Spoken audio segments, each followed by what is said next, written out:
Je suis intolérante au gluten. J'aurais pas parié là-dessus, étant donné que j'en ai toujours mangé et que j'avais pas l'impression que ça m'affectait. Et pourtant, comme je vous le disais, le livre de Julien Vénesson, Gluten, explique bien qu'on n'est pas fait en fait pour consommer du gluten, et particulièrement les céréales d'aujourd'hui qui contiennent beaucoup, beaucoup, beaucoup plus de gluten que les céréales que consommaient en très petite quantité nos ancêtres. Je pensais pas. Et pourtant, là, ça fait une semaine que j'ai repris le gluten. Ça n'a pas été drôle du tout. Le troisième jour, après la reprise du gluten, j'ai eu des maux de tête horribles. Des maux de tête toute la journée, un truc vraiment invalidant. J'ai été obligée de prendre du paracétamol.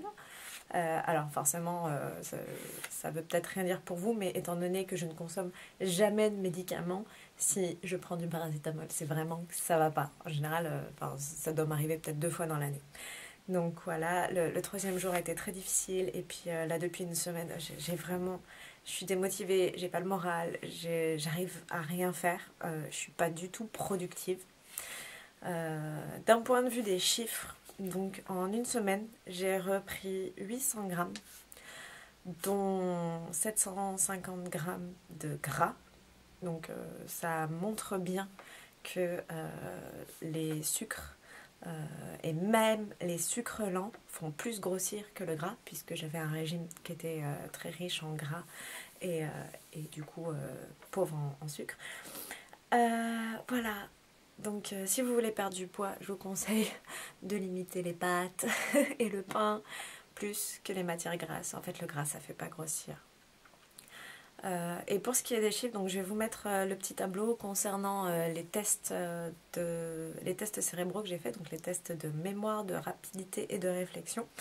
Alors vous verrez toute ma progression. Donc il y a la première semaine, ensuite il y a un point qui correspond à une grosse hausse, un gros point rouge. Le premier point rouge, c'est le jour du jeûne, le premier jour de mon mois de novembre. Donc on voit qu'il y a une grosse progression à ce moment-là. Et ensuite la progression est plus ou moins constante jusqu'à ce que je réintègre le gluten. Et là on voit une nette baisse. Et sauf, voilà, il y a un troisième point qui correspond à un jour où j'ai jeûné, en fait, tellement je me sentais pas bien, tellement j'arrivais rien à faire, et tellement je sentais que j'avais aucune énergie. Et là, on voit que le jeûne me fait remonter. Donc, je suis, euh, je suis partagée. En même temps, je suis dégoûtée. Je suis dégoûtée parce que j'aime bien ça, hein. Franchement, j'aime le pain, j'aime les pâtes, j'aime la brioche, j'aime toutes ces choses-là. Même si vous vous souvenez bien, je vous disais que déjà avant j'en consommais assez peu. Et c'était pas une question que je savais que le gluten était bon ou mauvais pour moi. Je me posais même pas la question, c'est juste que d'instinct, j'allais pas vers ces aliments. En fait, mon alimentation est assez instinctive, et d'instinct j'allais pas vers ces aliments là parce que sans doute je devais ressentir qu'ils ne me nourrissaient pas, qu'ils ne m'apportaient pas grand chose. J'imaginais pas que ça aurait des répercussions à ce point là, donc voilà, j'envisage sérieusement de plus manger de gluten, ou en tout cas de reprendre l'alimentation que j'avais avant, c'est-à-dire en manger vraiment très très rarement. Et c'est quelque chose que j'ai déjà connu lorsque j'ai arrêté le lait de vache. Il se trouve que j'en avais toujours consommé, j'en mettais dans mon café. Il paraît que c'est vraiment pas bon d'en mettre du lait dans son café, je sais plus pourquoi, mais cherchez, vous trouverez.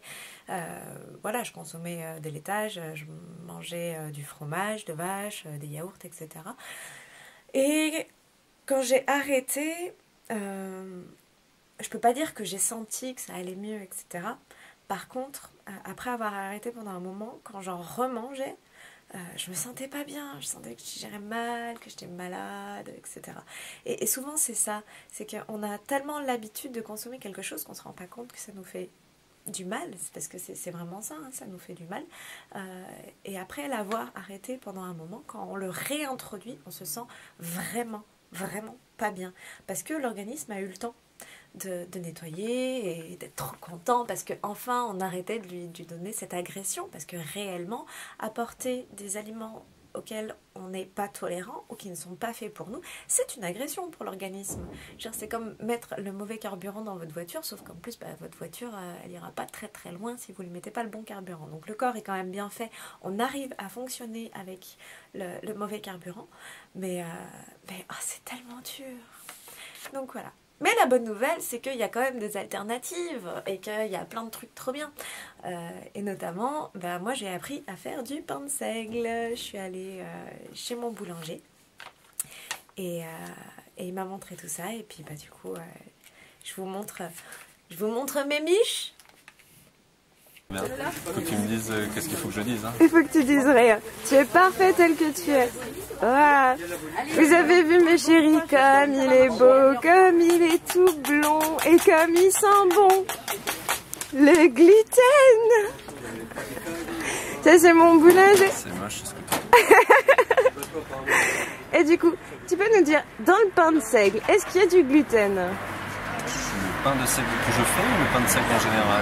Dans le seigle, est-ce qu'il y a du gluten? La farine de seigle qu'on trouve en France est une des farines où il y a le moins de gluten. D'accord. C'est la farine avec le camus et avec le petit épeautre, Ouais. qui naturellement, qu'on peut trouver dans les boulangeries où il y a le moins de gluten. Le problème, c'est que c'est des céréales qui sont donc pas panifiables. Et souvent on rajoute du blé avec pour donner de la force au pain et avoir un pain qui se tient. D'accord. C'est un petit peu rare de trouver des pains pur seigle ou pur petit épeautre ou pur camus. Parce que c'est trop difficile à faire. Parce que c'est un peu plus compliqué à faire. D'accord. Alors maintenant, est-ce que tu veux voir ma miche? J'aimerais bien voir ta miche. Ça c'est ma miche de farine de C'est un seigle. kilo, non? Ouais, qui est un peu dense.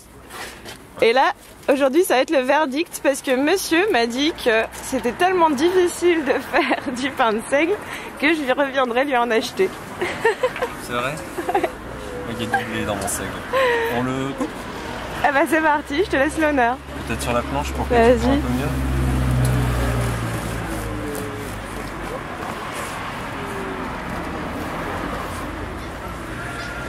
Super. Maintenant, faut que tu fasses semblant que t'aimes ça. Attends, on va le goûter. Il faudrait qu'on fasse une dégustation aux gens qui sont dans le marché. Non, j'ai des patients parmi ceux-là, tu vois. C'est pas une bonne idée. Ça fume toujours là, hein, on est d'accord? Ouais.